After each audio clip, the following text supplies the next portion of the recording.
Centerville, and I was called to serve. Many of you were members there. And as I was making that transition from where I was to coming out to Ohio, one day I just had this little bug in me. I don't mean a sickness, it's just a bug.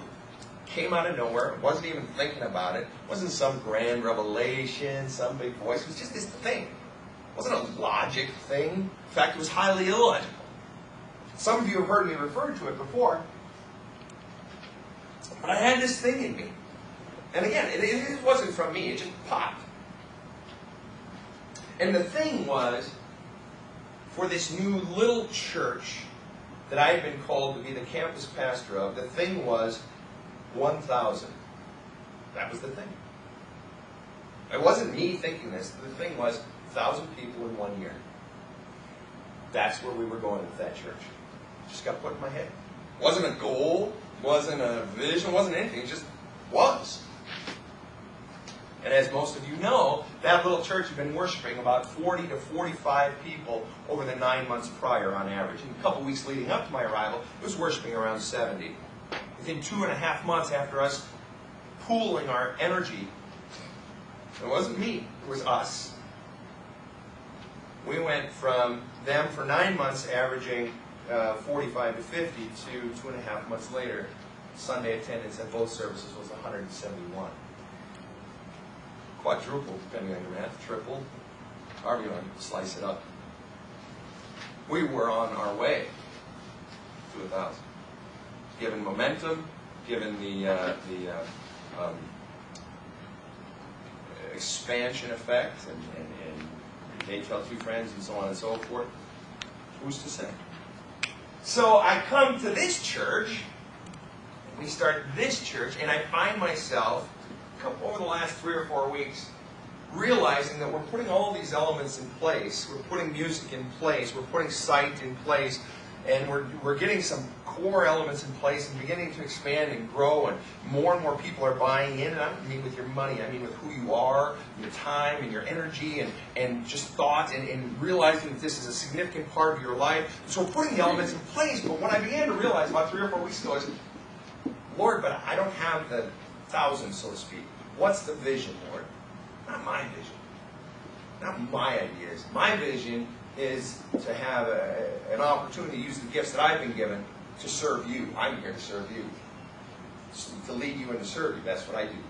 Using the gifts that I have. But what's the vision for this collective? What's the thing? Little thing. And I just tinkered with it for a while, and I realized that when it comes, it'll come. And so I prayed it one day, though. I was getting the itch. It was actually last Thursday, a week and a half ago. I was driving to work. I said, all right, Lord, I need to know. Please show me. Please show me what it is. What's the vision? What do you intend to do with this church? I need to know. I would like to. Need to know. Yeah, I stopped praying that prayer. Actually, I still pray it, and God still laughs at me. Within 24 hours. I wasn't even thinking. I don't even know what I was doing. If I was at work. I don't know. But it has since made me think of this text of foolishness. And I'm going to tell you how foolish it is. We're going to touch the lives of 1 million people in the next 10 years. Using all media. Internet, television, radio, books, CDs, everything. I don't know how. I don't know what the effect will be. I have no idea. We're going to do it. If you choose to be a part of it, great. If you choose to be sort of a part of it, great. If you choose not to be a part of it, you know how I am. You got to go where you love. Where you're doing what you love. But I believe it. I do. I think to myself as I chewed on that one, well, I don't really want to tell anybody this. I don't like looking foolish. Actually, that's not true. Sometimes I do. But you reach a point, you make an investment and you begin to build something and invest yourself into something, whether it's a marriage, a relationship, a friendship, a job, a life, and you become less and less inclined to risk. You become risk averse, right? You become less and less inclined to challenge or defy that which you've invested your life in. You become less and less inclined to look foolish. And the truth is, I'm not here to tell you to look foolish. That's between you and God. I'm simply telling you what I've been handed. This is what I'm here to do. So, I don't really know what to say after that. I thought about it this week, and I thought, you know what? I'm just going to lay it out there.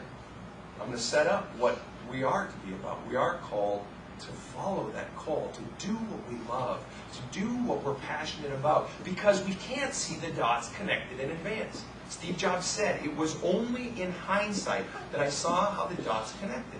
This one class that I took after dropping out of college ended up radically transforming the whole world of computers. And that's no exaggeration in the least, as he lays out. So, I am a fool for Christ. I am a fool for this God that I love. I have given my entire life. I have sacrificed my children. I have sacrificed siblings. I have sacrificed very close friends. I have sacrificed an enormous amount of money. I have sacrificed my pride more times than I care to count.